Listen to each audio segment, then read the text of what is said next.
Hey there, everyone. Welcome to Broadband Deployment News. So, JD Power has come out with a new customer satisfaction report that seems to suggest that fixed wireless customers are happier with their connection than even fiber subscribers. Can we really come to that conclusion? What does it really mean? Be right back to look at that.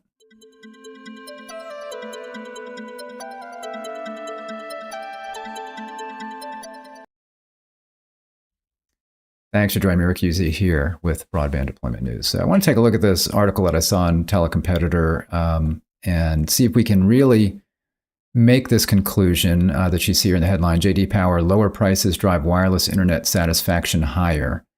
And first off, I think that's wrong because I think the JD Power report actually said that fixed wireless customers were paying more than some of these other services.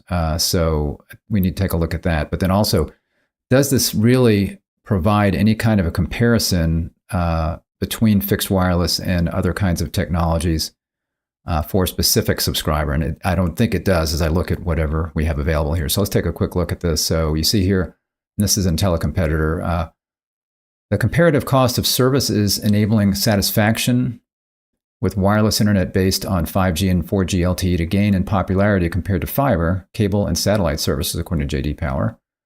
The 5G and 4G LTE category scores 748 out of 1,000 points compared to 712 for fiber and cable and 577 for satellite providers. Cost satisfaction is key. Satisfaction with wireless and internet providers is more than 90 points above wired customers, almost 190 points above satellite internet customers, according to the report.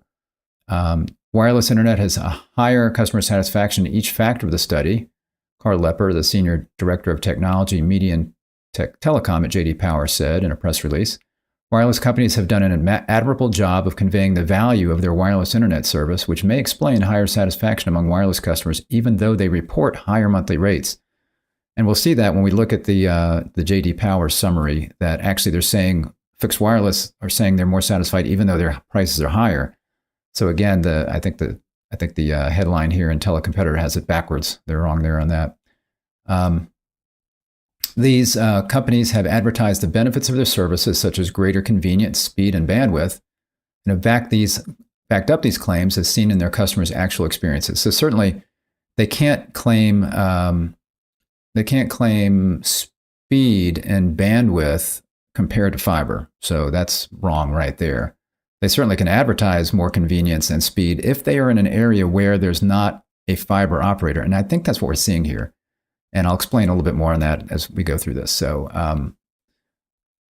let's see. Satellite and wired providers may continue to face increasing competition from this sector and will need both communicate and deliver on the value and quality of their service to remain competitive.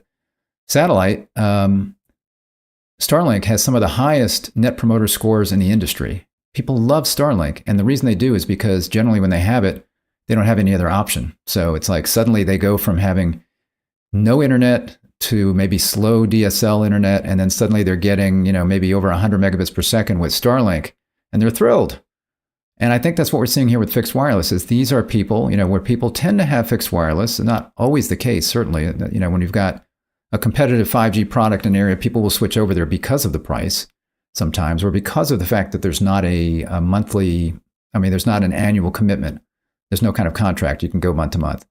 So that's why people sometimes will go to fixed wireless in an area where there's a good wired provider. But in general, a lot of times fixed wireless is a similar situation where there's not another option. There might be Starlink floating above them, but maybe again, there's DSL and there's a good fixed wireless option, so they'll go ahead and take that. It could be T-Mobile fixed wireless. It could be Verizon, somebody like that. And that's the service that's best for them, and they'll get it. So I think similar to the Starlink net promoter scores that are really, really high, if somebody is in that situation where they've got fixed wireless and there wasn't really a better option, they're really happy because suddenly they have internet, good internet, broadband, and they didn't have it before. And those are recent kinds of things, right? So Starlink's only been out a couple of years at most now, and this 5G fixed wireless is recent as well. You had T-Mobile getting out pretty quickly across the board with mid-band spectrum. You had Verizon doing millimeter spectrum in some areas, but now they're doing mid-band spectrum. You've got AT&T out there now doing some fixed wireless. So all of those could be reasons why people are happy, is that this is suddenly new to them, that they're getting good broadband access. And it doesn't tell you,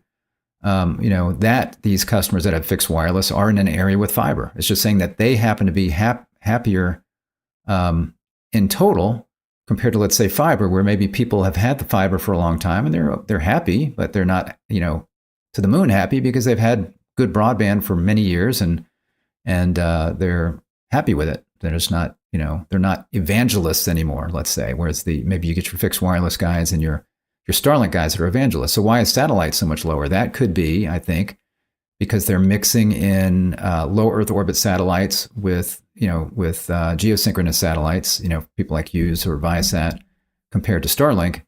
So you've got slower speeds, you've got high latency, you've got higher, fairly expensive. It's expensive to get Starlink too, but the service is much better. So it could be that you're combining geosynchronous with low Earth orbit satellites like Starlink and getting a lower score in general for satellite. You can't dig into the numbers. They're not here. There's not really enough to tell you why people are answering the question this way. And again, do they have multiple choices? They've got fiber, they've got satellite, they've got fixed wireless, and they chose fixed wireless and they're really happy with it? Or is it just an area where it's only fixed wireless as their best option? So we don't know. There's some breakdown here. You see the J.D. Power 2023 report. This is J.D. Power, U.S. Residential Internet Service Provider Satisfaction Study. Looked at individual providers. Verizon ranked highest in the East region for the 11th consecutive year with a score of 760. The regional average was 709. AT&T ranked highest in the North Central region with a score of 726, followed by CenturyLink, Xfinity. The regional average was 701. So in each of these regions, you're going to have different providers as well. So you don't have certain providers in certain areas because they've got certain service areas that they cover. Even if they're a national provider, sometimes they may not be in certain areas. Verizon, for example, might not be everywhere that AT&T is as far as, let's say, with fiber. Google Fiber ranked highest in the South region with a score of 839, followed by AT&T and Frontier.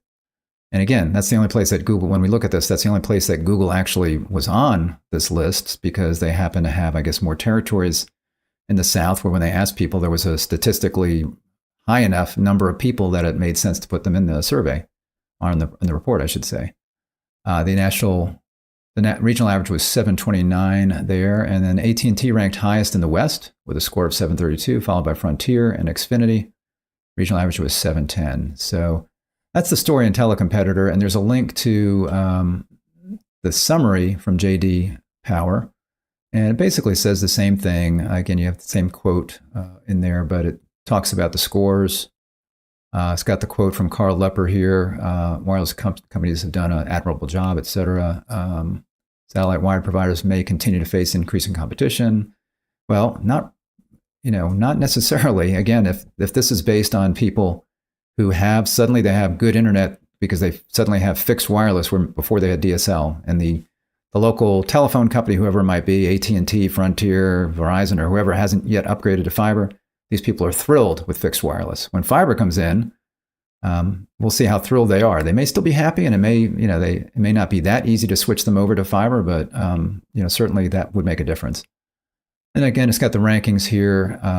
Talks about those. That says here the survey. It's based on responses from 23,623 customers that currently have internet service with a provider included in the study. The study measures overall satisfaction with internet service providers based on 5 factors: performance and reliability, cost of service, communications and promotions, billing payment, and customer care.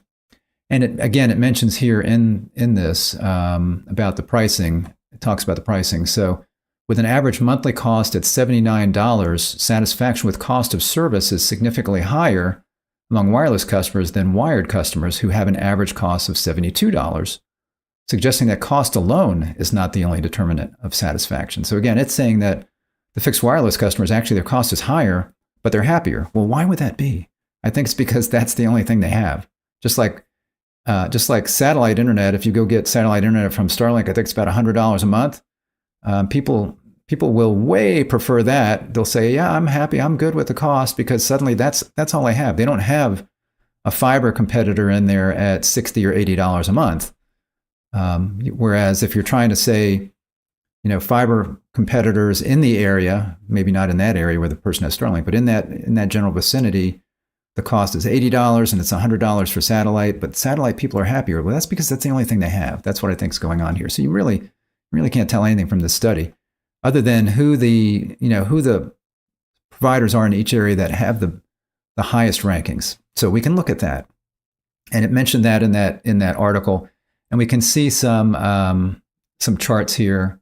Let me go ahead and move this to a different window so we can look at some of this. So again, this is the east side. So again, we've got eastern part of the United States. So we've got Verizon leading here at 760. But this does not tell us, number one, really, this doesn't tell us whether these are fixed wireless or fiber or both. It doesn't mention that. So they are ranking highest here, but they have fiber. They have a good amount of fiber in the east, so they're ranking at 760.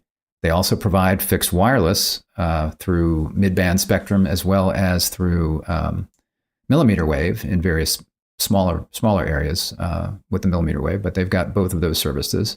Region average 709. You see everybody else is slightly under that. Region average, or Cox is slightly under that. Regional average at 706. That's cable operator Xfinity. 698, cable operator, Spectrum, cable, Frontier. Most likely could be fiber, DSL, Optimum. I believe they're cable.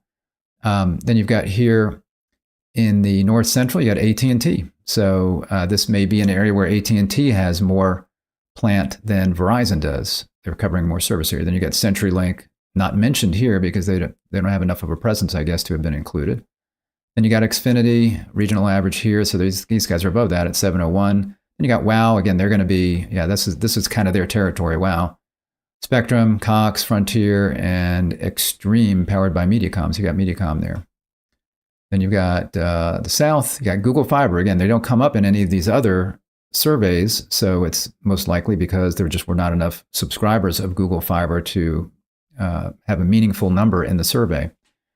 Then you got AT&T, Frontier, Xfinity, and you got your regional average of 729. And you can see that, this is, people are very happy with Google Fiber, and it's the kind of thing where Google came in. Again, they didn't have the service. They didn't have good service. Google comes in. They might have, but in general, it's in areas that did not have good service. Google comes in. They put in fiber. People can be, it's a name they know, so they can be kind of evangelists for Google, kind of like they are for Starlink and Elon Musk, for example. Then you've got Spectrum, Cox, Windstream, 684, and Windstream's that could be DSL and fiber. They're upgrading a lot of their copper plant to fiber. Then you've got Optimum, Brightspeed down here toward the bottom, and HughesNet. This is a geosynchronous satellite, so they're going to be pretty low. And I'm assuming when they talk to satellite customers, they were talking to Starlink folks as well. Starlink is going, HughesNet, HughesNet's going to be, both HughesNet and Starlink are going to be in the areas that you don't have any other services available. People are generally not going to drop a good wired service for satellite. So you got HughesNet, not the best scores there. Then in the West, you got AT&T up at the top here. Frontier, Xfinity, and their regional average of 710. Cox Communications, 706. Spectrum, 705. And CenturyLink at 687. Then there's some disclaimers down here that we'll look in a minute here, because there is a link here that says, for more information about this, you can click on this link. And really all that link takes you to is the press release info about JD Power and the same disclaimer that was below each chart. And that says charts and graphs are, for press releases used by the media must be accompanied by a statement identifying JD Power, which I've done. I've identified JD Power as the publisher of the study. And then this is interesting. Rankings are based on numerical scores and not necessarily on statistical significance. And that's absolutely true. Because again, that's what I'm seeing. That's the problem I'm seeing with this. Not so much the problem with the study, it's the problem with the conclusion that's being drawn from the study, which is that people with fixed wireless are happier than they are if they have fiber, or they're happier than fiber customers. And again, you can't draw a significance or statistical significance or really any conclusion from that, because of the fact that fixed wireless customers are generally going to be in areas that did not have good wired service. So that's what I'm seeing there. And again, I agree with them that you can't draw any statistical conclusion from this information. You've got different providers in different areas.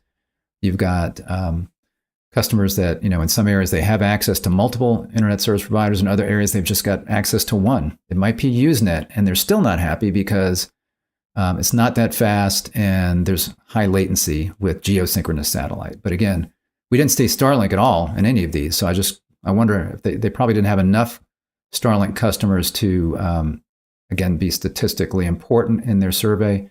There was one where the Usenet was in there. So that, again, leads me to think that when they're saying satellite is so much lower, it's because they're looking at geosynchronous satellite and not low Earth orbit satellite like Starlink provides. So anyway, I thought that was interesting. Hopefully you did too. If so, if you give me a like on the video, I'd appreciate it. If you haven't subscribed to our channel, click the subscribe button, click the little bell next to that, and you'll be notified when I am live at any time.